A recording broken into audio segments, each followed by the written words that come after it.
Jim Corbett का जन्म 25 जुलाई 1875 को नैनीताल के सुंदर वादियों में हुआ था। बचपन से ही जिम अपने घर के आसपास के जंगलों में घूमना पसंद करते थे। जिम का बड़ा भाई टॉम और गांव के मुखिया कुंवर सिंह अक्सर जिम को अपने साथ आसपास के जंगलों में शिकार पर ले जाते।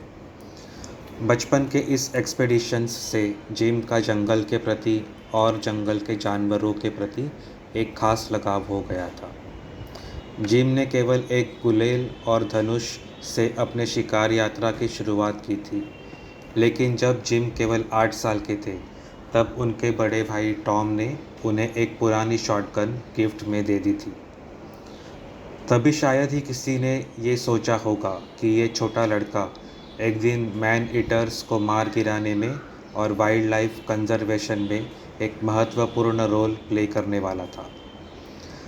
जब जिम 10 साल का था, तब उसने एक लोकल कैडेट शूटिंग कंपटीशन में अपना हुनर दिखाया। छोटी सी उम्र में इतनी अच्छी शूटिंग देख सभी हैरान हो गए। उनमें से एक future field marshal earl Roberts भी थे। जल्द ही जिम ने अपने पहले बड़े शिकार किया, जब 10 साल की उम्र में उसने एक तेंदुआ मार गिराया था। जिम पढ़ाई में उतने तेज नहीं थे, उनकी सारी रुचि जंगलों में थी। 17 साल की उम्र में जिम ने बिहार में ईंधन निरीक्षक की नौकरी स्वीकार कर ली। वहाँ पे उन्हें 100 रुपये प्रति महीना वेतन मिलने लग गया था। अन्य ब्रिटिश अधिकारियों के तुलना में हिंदी की अच्छी जानकारी होने के कारण जिम अपने काम में काफ़ी तरक्की करने लगे। उन्होंने स्थानीय लोगों से अच्छे संबंध बना लिए थे। बिहार के जंगलों में काम करते करते जिम वाइल्ड लाइफ कंजर्वेशन का महत्व समझने लग गए थे। जिम कॉर्बेट का पहला बड़ा शिकार तब हुआ जब नैनीताल के उप आयुक्त ने उनसे चंपावत की बाघ को मारने के लिए मदद मांगी। चंपावत की बाघ एक फीमेल टाइगर थी जो नेपाल में करीब 200 लोगों को ऑलरेडी मार चुकी थी। नेपाल से भगा देने जाने के बाद वह नैनीताल के आसपास के गांव में शिकार कर रही थी। जिम के पहले कई शिकारियों ने उसे मारने की कोशिश की, लेकिन वह उसके आसपास भी नहीं जा पाए थे। एक दिन उस टाइगर ने एक 17 साल की लड़की को मार गिराया था। उसके खून के ट्रेल का पीछा करते करते जिम और उस गांव के वासी उसे ढूंढने में सफल हो गए।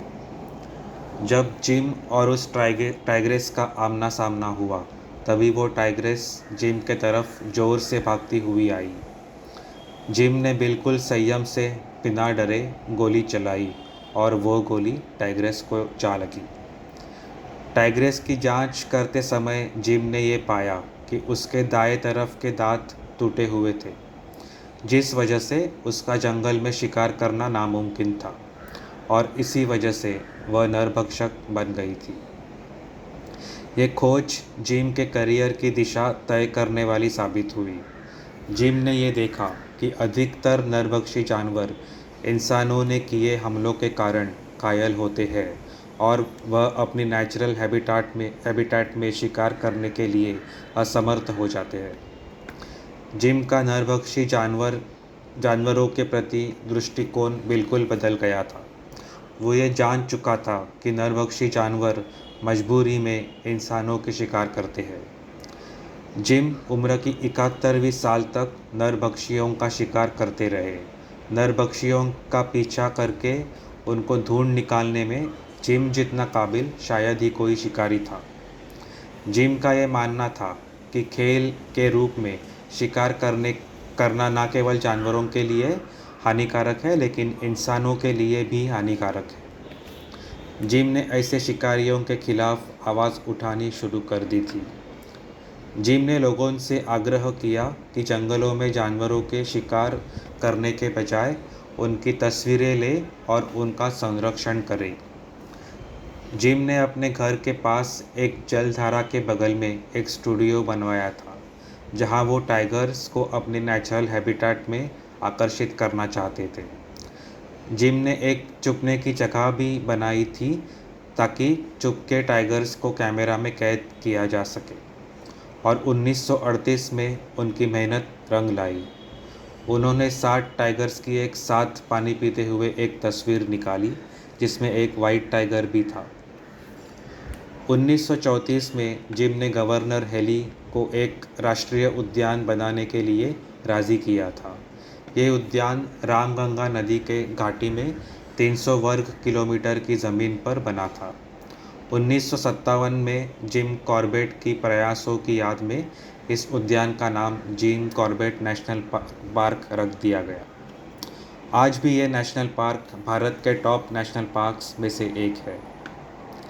जिम कॉर्बेट की विरासत केवल उनके नाम पर रखे गए नेशनल पार्क तक सीमित नहीं है, बल्कि भारत में वाइल्ड लाइफ कंजर्वेशन में हुई शानदार तरक्की में भी देखी जा सकती है। उनके प्रयासों ने बाघों और अन्य इंडेंजर्ड प्राणियों की रक्षा के लिए आधार निर्माण किया था। आज भारत विश्व की सबसे बड़ी बाघ जनसंख्या का संरक्षक बन चुका है। दुनिया के 70% से अधिक बाघ आज भारत में पाए जाते हैं। जिम कॉर्बेट की कहानी एक अद्भुत परिवर्तन की दास्तान है, एक शिकारी से वन्य जीवन संरक्षक बनने की यात्रा।